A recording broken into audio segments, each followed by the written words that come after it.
잘 나가던 협상이 갑자기 이상해진 순간 기억하시나요?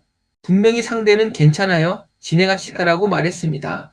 그런데 어딘가 찜찜했습니다. 나중에 돌아보면 그 자리에서 계약이 뒤집혔거나 연락이 뚝 끊겼거나 그 순간 상대방의 얼굴에 뭔가가 있었습니다.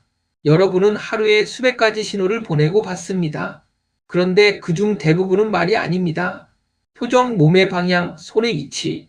이것들이 때로는 100마디 말보다 강력한 메시지를 먼저 더 정확하게 전달합니다.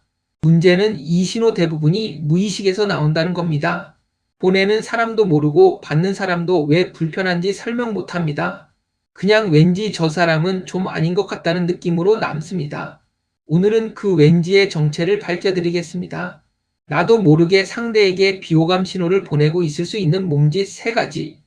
직장에서, 소개팅에서, 협상 테이블에서 지금 이 순간에도 여러분 주변에서 일어나고 있는 이야기입니다. 잠깐 실험을 하나 해봅시다. 지금 여러분 주변에 사람이 있다면 소리를 끄고 바라보세요. 말을 듣지 않아도 그 사람의 상태가 어느 정도 보입니다. 편안한지, 긴장했는지, 지루한지. 이게 바디랭귀지의 힘입니다. 심리학자 엘버트 메라비언이 1960년대에 발표한 연구에 따르면 사람이 상대방에게 받는 인상의 55%는 표정과 몸짓, 38%는 목소리 톤, 그리고 말의 내용 자체는 단 7%에 불과하다고 합니다. 물론 이 수치는 감정이나 태도를 전달하는 상황에서의 비율이고 모든 대화에 똑같이 적용되진 않습니다. 하지만 핵심 메시지는 분명합니다. 우리는 생각보다 훨씬 많은 것을 몸으로 말하고 몸으로 읽습니다. 그런데 여기서 더 무서운 게 있습니다. 사람의 내는 말보다 몸짓을 먼저 처리합니다. 상대방이 말을 시작하기 전에 이미 내는 그 사람의 자세, 표정, 눈빛을 보고 이 사람을 믿어도 될까를 판단합니다. 그 판단이 이미 내려진 다음에 말이 들어옵니다. 그러니까 아무리 좋은 말을 해도 그 전에 몸이 엉뚱한 신호를 보내고 있다면 말은 힘을 잃습니다. 오늘 소개할 3가지 몸짓이 바로 그런 겁니다. 본인은 전혀 의식하지 못한 채 상대에게 나는 지금 이 상황이 불편하다. 나는 당신과 생각이 다르다. 나는 지금 떨고 있다는 신호를 흘리는 동작들입니다. 첫 번째입니다. 여러분 자신도 모르게 이런 표정을 지은 적 있으신가요? 입꼬리가 양쪽으로 살짝 내려가면서 입이 일자로 굳어지는 표정. 보통 우리는 이걸 무표정이라고 부릅니다. 그냥 아무 생각 없는 표정이라고 생각하기 쉽죠. 하지만 심리학적으로 이 표정은 결코 중립이 아닙니다. 입꼬리가 내려간 일자 표정은 거부, 비동의, 그리고 불신의 신호입니다. 더 정확히는 속으로는 반대인데 겉으로는 참고 있다는 상태에서 자주 나타납니다. 거짓말 탐지 전문가들이 특히 주목하는 표정 중 하나가 바로 이 일자 일입니다. 협상 테이블에서 상대방이 네, 좋습니다 라고 말하면서 이 표정을 짓는다면 그 동의는 반쪽짜리일 가능성이 높습니다. 말과 얼굴이 따로 놀고 있는 겁니다. 실제 사례를 하나 떠올려 보세요. 팀장이 새 프로젝트 방향을 발표하는 자리. 팀원들이 박수를 치며 동의를 표합니다. 그런데 그중 한 명의 입이 일자로 굳어 있습니다. 2달 뒤 그 팀원은 조용히 딴 길을 걷고 있습니다. 그 표정이 미리 신호를 보내고 있었던 겁니다. 문제는 이 표정을 습관적으로 짓는 사람들입니다. 자신의 의견보다 상대의 말을 자꾸 따르다 보면 내면의 불일치가 얼굴에 고착됩니다. 나는 그냥 원래 무표정한 얼굴이라고 생각하지만 상대방은 끊임없이 거부와 불신의 신호를 받고 있는 겁니다. 함께 있으면 왠지 불편하고 친해지기 어렵고 믿기 어려운 사람이라는 인상이 쌓입니다. 해결책은 간단합니다. 일부러 웃을 필요는 없습니다. 단지 입꼬리가 내려가고 있다는 걸 인식하는 것만으로도 달라집니다.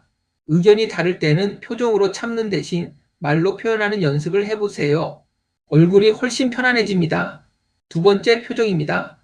많이 들어보셨을 겁니다. 쏙쏙.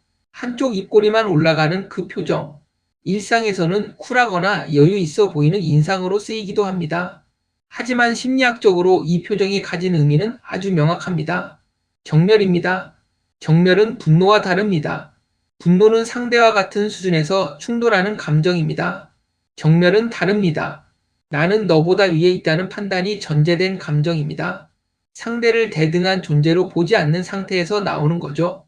이 표정이 얼마나 강력한 신호인지를 보여주는 연구가 있습니다. 심리학자 존 카트먼은 수십 년간 수천 쌍의 부부를 관찰해 이혼을 예측하는 연구로 유명한데요.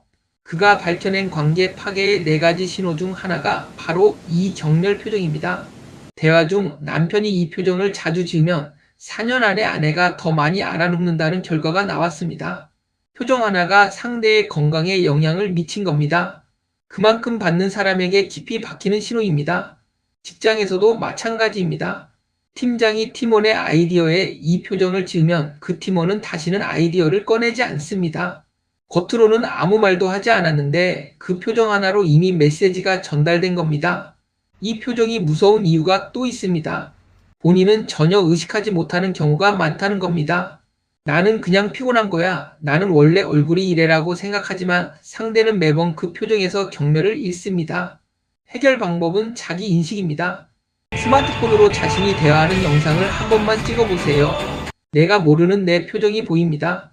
불편하더라도 한번 확인해 보는 게 관계를 지키는 것보다 훨씬 쉽습니다. 세 번째입니다. 대화 중에 코를 만지거나 얼굴을 잡고 손으로 건드리는 동작입니다. 많이들 알고 계실 겁니다.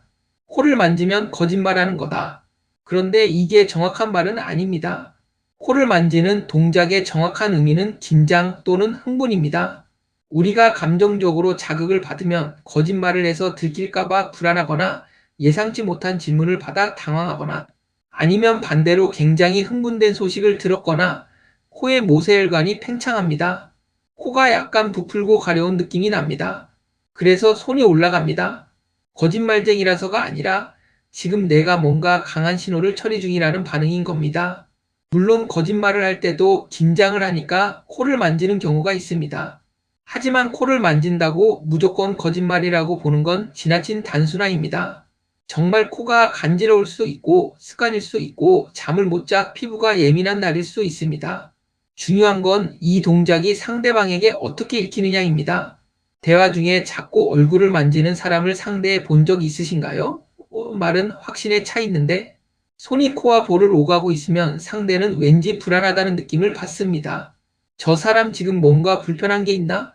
이 말을 믿어도 되나 같은 의심이 스멀스멀 올라옵니다. 특히 첫 만남이거나 신뢰가 중요한 자리라면 이 동작 하나가 인상을 통째로 흔들 수 있습니다. 실전 팁을 드리면 이렇습니다. 대화 중에 손이 얼굴로 향한다 싶을 때 대신 손을 테이블 위에 편안하게 올려놓거나 두 손을 가볍게 모아두세요. 손의 위치를 의식하는 것만으로도 얼굴에 손이 가는 빈도가 눈에 띄게 줄어듭니다.